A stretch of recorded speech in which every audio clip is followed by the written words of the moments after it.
Hello, my dear students. Rajay, today date is 27 October, day Tuesday. Rajay, business management ਦਾ BOMP ਦਾ ਆਪਾਂ next topic ਚੱਲ ਰਿਹਾ ਸੀ ਆਪਣਾ ਜਿਵੇਂ formation of a company. Formation of company ਦੇ ਵਿੱਚ ਰਜੇ ਆਪਾਂ ਸਿਰਫ ਇੱਕ ਸਟੇਜ ਪੜ੍ਹੀ ਸੀ, ਦੈਟ ਇਜ਼ ਪ੍ਰਮੋਸ਼ਨ। ਤਾਂ ਇਸ ਵੀਡੀਓ ਦੇ ਵਿੱਚ ਆਪਾਂ ਨੈਕਸਟ ਜਿਹੜੀਆਂ ਸਟੇਜਸ ਰਹਿ ਗਈਆਂ ਨੇ ਉਹ ਕੰਪਲੀਟ ਕਰਾਂਗੇ। ਯਾਨੀ ਕਿ ਹੁਣ ਆਪਾਂ ਜਦੋਂ ਕੰਪਨੀ ਨੂੰ ਪ੍ਰਮੋਟ ਕਰਤਾ, ਪ੍ਰਮੋਸ਼ਨ ਕਰਤੀ, ਉਸ ਤੋਂ ਨੈਕਸਟ ਜਿਹੜਾ ਸਟੈਪ ਆਉਂਦਾ that is company incorporation. Incorporation ਨੂੰ ਰਜੇ ਰਜਿਸਟ੍ਰੇਸ਼ਨ ਵੀ ਬੋਲਦੇ ਆ। ਸੋਲ ਪ੍ਰੋਪਰਾਈਟਰ ਤੇ ਪਾਰਟਨਰਸ਼ਿਪ ਵਾਸਤੇ ਕੰਪਲਸਰੀ ਨਹੀਂ ਹੈਗਾ, ਬਟ ਜੇ ਤੁਸੀਂ ਕੋਈ ਕੰਪਨੀ ਨੂੰ ਬਣਾਉਣਾ ਗਾ ਤਾਂ ਕੰਪਨੀ ਬਣਾਉਣ ਵਾਸਤੇ ਤੁਹਾਡੀ ਰਜਿਸਟ੍ਰੇਸ਼ਨ ਦਾ ਹੋਣਾ ਬਹੁਤ ਜ਼ਿਆਦਾ ਜ਼ਰੂਰੀ ਹੈ। ਤੁਸੀਂ ਰਜਿਸਟ੍ਰੇਸ਼ਨ ਜਿਹੜੀ ਆ ਉਹ ਰਜਿਸਟਰਾਰ ਆਫ ਕੰਪਨੀਜ਼, ਜਿਹਨੂੰ ROC ਵੀ ਬੋਲਦੇ ਆ, ਰਜਿਸਟਰਾਰ ਆਫ ਕੰਪਨੀਜ਼ ਕੋਲ ਜਾ ਕੇ ਪਹਿਲਾਂ ਰਜਿਸਟ੍ਰੇਸ਼ਨ ਕਰਵਾਉਣੀ ਪੈਂਦੀ ਆ। ਤਾਂ ਉਹ ਰਜਿਸਟ੍ਰੇਸ਼ਨ ਜਿਹੜੀ ਆ ਉਹ ਕਿਵੇਂ, ਉਹ ਸਾਰੇ ਪ੍ਰੋਸੈਸ ਨੂੰ ਬੋਲਦੇ ਆ ਇਨਕੋਰਪੋਰੇਸ਼ਨ। ਹੁਣ ਦੇਖੋ ਕੰਪਨੀ, ਦੇਖੋ ਜਦੋਂ ਵੀ ਕੋਈ ਕੰਪਨੀ ਤੁਸੀਂ ਬਣਾਉਣੀ ਹੈ ਤਾਂ ਕੰਪਨੀ ਨੂੰ ਕਿਹਾ ਜਾਂਦਾ ਹੈ ਕਿ ਜਦੋਂ ਵੀ ਉਹਨੂੰ ਇਨਕੋਰਪੋਰੇਟ ਕਰਨਾ, ਮਤਲਬ ਉਹਨੇ ਰਜਿਸਟ੍ਰੇਸ਼ਨ ਕਰਾਉਣਾ ਗਾ, ਤਾਂ ਉਹਨੂੰ ਪਹਿਲਾਂ ਰਜਿਸਟ੍ਰੇਸ਼ਨ ਦੀਆਂ ਫਾਰਮੈਲਿਟੀਜ਼ ਨੂੰ ਕੰਪਲੀਟ ਕਰਨਾ ਪੈਂਦਾ ਗਾ। ਉਹ ਫਾਰਮੈਲਿਟੀਜ਼ ਨੂੰ ਕੰਪਲੀਟ ਕਰਕੇ ਇੱਕ ਸਰਟੀਫਿਕੇਟ ਲੈਣਾ ਪੈਂਦਾ, that is certificate of incorporation. ਠੀਕ ਹੈ, ਤਾਂ ਇਹ ਸਰਟੀਫਿਕੇਟ ਲੈਣ ਦੇ ਲਈ ਸਭ ਤੋਂ ਪਹਿਲਾਂ ਉਹਨੂੰ ਡਾਕੂਮੈਂਟਸ ਜਮ੍ਹਾਂ ਕਰਵਾਉਣੇ ਪੈਂਦੇ ਆ। ਆਪਾਂ ਅੱਗੇ ਜਾ ਕੇ ਡਿਸਕਸ ਕਰਨੇ ਆ ਕਿਹੜੇ ਕਿਹੜੇ ਡਾਕੂਮੈਂਟ ਆ ਉਹ। AOA, MOA, AOA ਤੇ ਪ੍ਰੋਸਪੈਕਟਸ ਵਗੈਰਾ ਜੋ ਵੀ ਡਾਕੂਮੈਂਟਸ ਨੇ ਉਹ ਲਗਾ ਕੇ ਪਹਿਲਾਂ ਉਹਨਾਂ ਨੂੰ ਕੰਪਨੀ ਨੂੰ ਰਜਿਸਟ੍ਰੇਸ਼ਨ ਕਰਵਾਉਣੀ ਪੈਂਦੀ ਹੈ, ਜਿਹਨੂੰ ਸਰਟੀਫਿਕੇਟ ਆਫ ਇਨਕੋਰਪੋਰੇਸ਼ਨ ਜਿਹੜਾ ROC ਤੋਂ ਮਿਲੇਗਾ। ਫਿਰ ਉਹ ਆਪਣੀ ਕੰਪਨੀ ਨੂੰ ਸਟਾਰਟ ਕਰ ਸਕਦੇ ਨੇ। ਠੀਕ ਹੈ, ਉਸ ਤੋਂ ਬਾਅਦ ਇਨਕੋਰਪੋਰੇਸ਼ਨ ਸਟੇਜ ਹੁੰਦੀ ਕੀ ਆ ਕਿ ਇਨਕੋਰਪੋਰੇਸ਼ਨ ਸਟੇਜ ਦੇ ਵਿੱਚ ਕੀ ਹੁੰਦਾ ਹੈ ਕਿ ਆਪਾਂ ਰਜਿਸਟਰਾਰ ਕੋਲ ਜਾਂਦੇ ਹਾਂ, ਉਹਦੇ ਕੋਲ ਆਪਾਂ ਆਪਣੀ ਕੰਪਨੀ ਦੀ ਰਜਿਸਟ੍ਰੇਸ਼ਨ ਕਰਾਉਣੀ ਹੁੰਦੀ ਆ। ਉਹਦੇ ਵਾਸਤੇ ਤੁਸੀਂ ਨਾਮ ਦਿੰਦੇ ਹੋ, ਕੰਪਨੀ ਦਾ ਕੀ ਨਾਮ ਰੱਖਣਾ ਗਾ। ਠੀਕ ਹੈ, ਹੋਰ ਜਿਹੜੀਆਂ ਫਾਰਮੈਲਿਟੀਜ਼ ਜਾਂ ਡਾਕੂਮੈਂਟਸ ਨੇ ਉਹਨੂੰ ਕੰਪਲੀਟ ਕਰ ਦਿਓ। ਠੀਕ ਹੈ, ਦੈਨ ਉਹ ਤੁਹਾਨੂੰ ਸਰਟੀਫਿਕੇਟ ਜਿਹੜਾ ਦੇ ਦੇਗਾ। ਹੁਣ ਕੰਪਨੀ ਜਿਹੜੀ ਪਬਲਿਕ ਹੈ, ਠੀਕ ਹੈ, ਉਹ ਆਪਣੇ ਵਰਡ ਦੇ ਮਗਰ LTD ਲਗਾਏਗੀ, ਇਕੱਲਾ ਲਿਮਿਟਡ ਲਗਾਏਗੀ। ਜਿਹੜੀ ਪ੍ਰਾਈਵੇਟ ਕੰਪਨੀ ਹੋਏਗੀ ਉਹ ਆਪਣੇ ਵਰਡ ਦੇ ਮਤਲਬ ਕੰਪਨੀ ਦੇ ਮਗਰ PVT ਲਿਮਿਟਡ ਲਗਾਏਗੀ। ਠੀਕ ਹੈ, ਯਾਨੀ ਕਿ ਕੋਈ ਵੀ ਕੰਪਨੀ ਸਟਾਰਟ ਕਰਨ ਤੋਂ ਪਹਿਲਾਂ ਇੱਕ ਸਰਟੀਫਿਕੇਟ ਦਾ ਹੋਣਾ ਬਹੁਤ ਜ਼ਰੂਰੀ ਹੈ, that is certificate of incorporation. ਠੀਕ ਹੈ ਜੀ, ਇਹਦੇ ਵਿੱਚ ਕੀ ਕੀ ਹੁੰਦਾ ਹੈ? ਸਭ ਤੋਂ ਪਹਿਲਾਂ ਅਪਰੂਵਲ ਆਫ ਨੇਮ। ਪਹਿਲਾਂ ਜਿਹੜੀ ਵੀ ਕੰਪਨੀ ਜਿਹਨੇ ਵੀ ਓਪਨ ਕਰਨੀ ਉਹ ਪਹਿਲਾਂ ਆਪਣੀ ਨੇਮ ਦੀ ਅਪਰੂਵਲ ਲਏਗਾ ਕਿ ਮੈਂ ਆਹ ਵਾਲਾ ਨਾਮ ਰੱਖਣਾ ਗਾ ਕੰਪਨੀ ਦਾ। ਅਤੇ ਇਸ ਜਿਹੜਾ ਨਾਮ ਰੱਖੋਗੇ ਉਹ ਪਹਿਲਾਂ ਕਿਸੇ ਨੇ ਨਾ ਰੱਖਿਆ ਹੋਵੇ, ਕਿਸੇ ਨਾਲ ਮਿਲਦਾ ਜੁਲਦਾ ਵੀ ਬਾਹਲਾ ਨਹੀਂ ਹੋਣਾ ਚਾਹੀਦਾ ਗਾ, ਯੂਨੀਕ ਨੇਮ ਹੋਣਾ ਚਾਹੀਦਾ ਗਾ। ਅਤੇ ਮਗਰ ਉਹਨੇ LTD ਲਗਾਉਣਾ। ਜੇ ਪਬਲਿਕ ਆ ਤਾਂ ਇਕੱਲਾ LTD ਲਗਾਊਗੀ, ਜੇ ਪ੍ਰਾਈਵੇਟ ਆ PVT ਲਿਮਿਟਡ ਲਗਾਏਗੀ। ਇਸ ਤੋਂ ਬਾਅਦ ਉਹਨਾਂ ਨੇ ਮੈਮੋਰੈਂਡਮ ਆਫ ਐਸੋਸੀਏਸ਼ਨ ਅਤੇ ਆਰਟੀਕਲ ਆਫ ਐਸੋਸੀਏਸ਼ਨ ਜਿਹੜੇ ਤੁਸੀਂ ਅੱਗੇ ਡਿਸਕਸ ਕਰਨੇ ਆ, ਇਹਨਾਂ ਦੋ ਡਾਕੂਮੈਂਟਸ ਨੂੰ ਵੀ ਸਬਮਿਸ਼ਨ ਕਰਵਾਉਣਾ ਪਏਗਾ। ਉਸ ਤੋਂ ਬਾਅਦ ਆਉਂਦਾ ਆ ਜਦੋਂ ਮੰਨ ਲਓ ਉਹਨਾਂ ਨੂੰ ਸਰਟੀਫਿਕੇਟ ਮਿਲ ਗਿਆ ਹੈ ਨਾ, ਸਾਰਾ ਕੁਛ ਕਰਤਾ, ਡਾਕੂਮੈਂਟਸ ਵੀ ਜਮ੍ਹਾਂ ਕਰਵਾਤੇ, ਰਜਿਸਟ੍ਰੇਸ਼ਨ ਦੀ ਫੀਸ ਵੀ ਭਰਤੀ, ਤਾਂ ਰਜਿਸਟਰ ਜਿਹੜਾ ਹੈ ਉਹ ਤੁਹਾਨੂੰ ਇੱਕ ਸਰਟੀਫਿਕੇਟ ਇਸ਼ੂ ਕਰ ਦੇਗਾ। ਠੀਕ ਹੈ, ਸਰਟੀਫਿਕੇਟ ਤੋਂ ਬਾਅਦ ਫਿਰ ਤੁਸੀਂ ਕੀ ਕਰਦੇ ਹੋ, ਕੰਪਨੀ ਨੂੰ ਸਟਾਰਟ ਕਰ ਸਕਦੇ ਹੋ।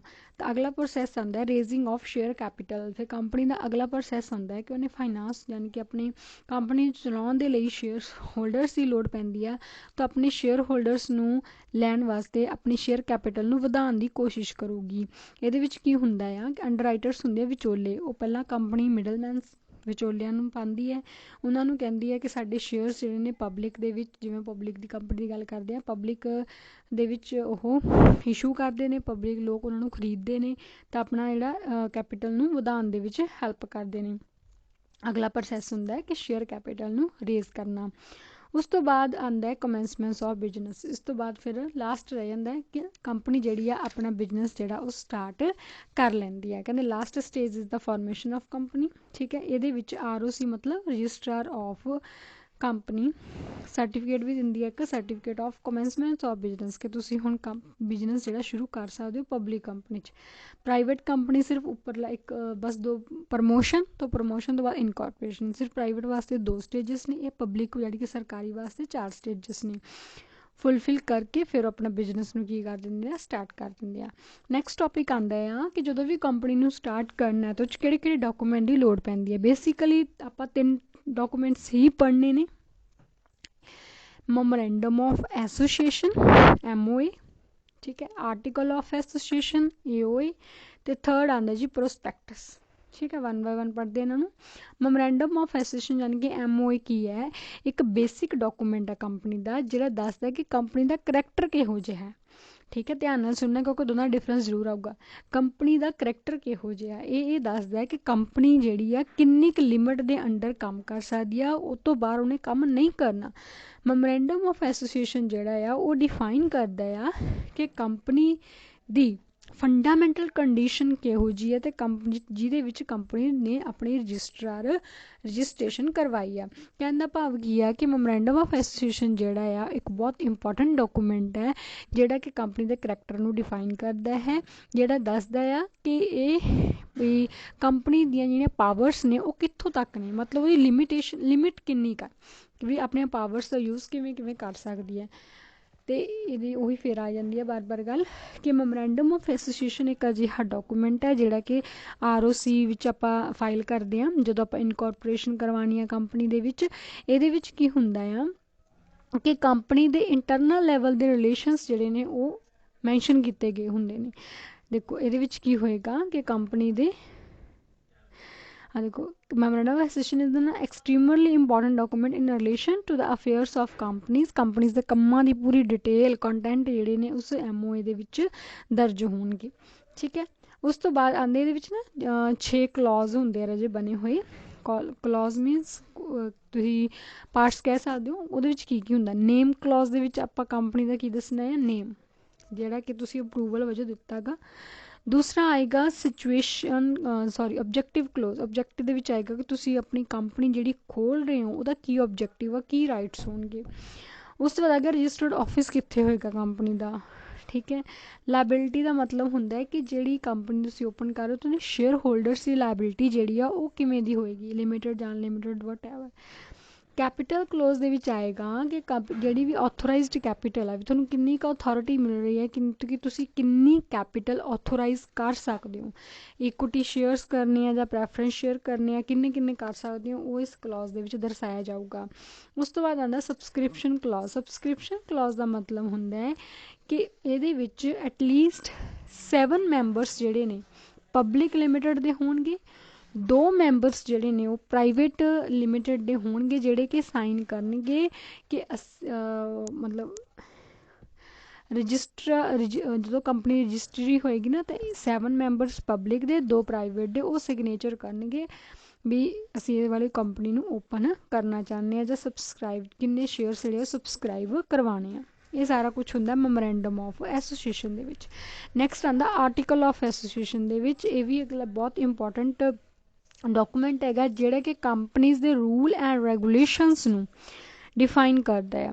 हुण देखो according to section 26 Indian companies act 2013 registration of AOAs optional है कईयां वास्ते कंपलसरी। हुण ऑप्शनल हैगी आ public companies limited by shares, जिहड़ी पब्लिक कंपनी दे शेयर्स लिमिटेड ने। ठीक है, जानी कि उन्होंने AOA जिहड़ी आ वो मतलब इशू करने की लोड़ नहीं हैगी, वो टेबल ए दे अकॉर्डिंग काम करनगे तो कंपलसरी बाकी सारिया कंपनीज को सिर्फ जिहड़ी public company limited by shares.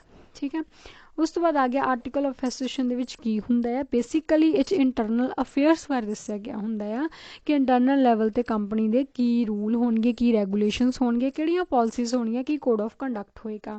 Content की होणगे AOA दे विच कि वही आएगा भी बोर्ड मीटिंग कदों रखोगे, किहड़े टाइम ते होएगी, की प्रोसीजर होएगा, शेयर्स नूं ट्रांसफर दा की प्रोसीजर होएगा, शेयर कैपिटल नूं घटाउण दा जां वधाउण दा की प्रोसैस होएगा, कंपनी दे सैक्रेटरी दी अपॉइंटमेंट कौन किवें किद्दां करेगा, ऑडिटिंग किस तरह होएगी, फिर रेमुनरेशन लाइसेंस जिहड़ी आ डायरैक्टर्स की किस तरह होएगी, कंपनी नूं मर्ज करना होए तो किस कंडीशन ते करांगे। इस तो इलावा होर जिहड़े मैटर्स ने इंटरनल लैवल ते वो सारे AOA दे विच डिस्कस किए जाते हैं। Third important document that is the prospectus. Prospectus जिवें तुसीं भी अपने एडमिशन करवाना ने तुहानूं कॉलेज दे विच प्रोस्पैक्टस मिलिया सी, उहदे ते की लिखिया सीगा तुहानूं सारी कॉलेज दी इन्फॉर्मेशन दस्सी सीगी।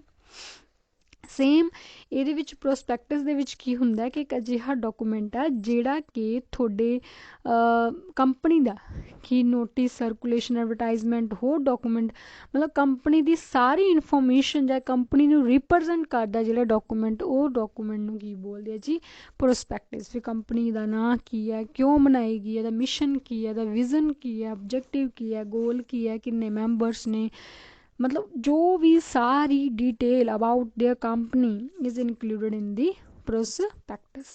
ਠੀਕ ਹੈ ਜੀ। ਪ੍ਰੋਸਪੈਕਟਸ ਦੇ ਜਿਹੜੇ ਕੰਟੈਂਟ ਨੇ ਉਹ ਕੀ ਹੋ ਸਕਦੇ ਨੇ, ਉਹੀ ਜਿਵੇਂ ਮੈਮੋਰੈਂਡਮ ਆਫ ਐਸੋਸੀਏਸ਼ਨ ਕੰਪਨੀ ਦੇ ਓਬਜੈਕਟਿਵਸ ਹੋਣਗੇ, ਠੀਕ ਹੈ, ਸ਼ੇਅਰ ਕੈਪੀਟਲ ਕਿੰਨੀ ਇਸ਼ੂ ਕਰ ਰਹੇ ਹੋ, ਠੀਕ ਹੈ, ਫਿਰ ਹੋਰ ਇਸ਼ੂ ਕਰਨ ਦੀਆਂ ਪਾਰਟੀਕੂਲਰਸ ਹੋਣਗੇ, ਸਬਸਕ੍ਰਿਪਸ਼ਨ ਕਿੰਨੀ ਕਰ ਰਹੇ ਹੋ, ਅਲਾਟਮੈਂਟ ਕਿੰਨੀ ਕਰ ਰਹੇ ਹੋ, ਮਤਲਬ ਕੰਪਨੀ ਦੇ ਨਾਲ ਰਿਲੇਟਡ ਸਾਰੀ ਜਿਹੜੀ ਇਨਫੋਰਮੇਸ਼ਨ ਆ ਉਹ ਕਾਹਦੇ ਵਿੱਚ ਗਿਵਨ ਹੋਏਗੀ, ਤੁਹਾਨੂੰ ਪ੍ਰੋਸਪੈਕਟਸ ਦੇ ਵਿੱਚ ਗਿਵਨ ਹੋਏਗੀ। ਅਤੇ ਅੱਜ ਦਾ ਤੁਹਾਡਾ ਜਿਹੜਾ ਹੋਮਵਰਕ ਹੈ ਉਹ ਇਹ ਹੈਗਾ ਕਿ ਤੁਸੀਂ ਡਿਫਰੈਂਸ ਲਿਖਣਾ ਆ MOA ਐਂਡ AOA 'ਚ, ਮੈਮੋਰੈਂਡਮ ਆਫ ਐਸੋਸੀਏਸ਼ਨ ਅਤੇ ਆਰਟੀਕਲ ਆਫ ਐਸੋਸੀਏਸ਼ਨ ਦੋਨਾਂ ਦੇ ਵਿਚਕਾਰ ਕੀ ਡਿਫਰੈਂਸ ਹੈ ਉਹ ਤੁਸੀਂ ਮੈਨੂੰ ਲਿਖ ਕੇ ਭੇਜਣਾ ਟੈਬੂਲਰ ਫਾਰਮ ਦੇ ਵਿੱਚ। ਥੈਂਕ ਯੂ ਜੀ।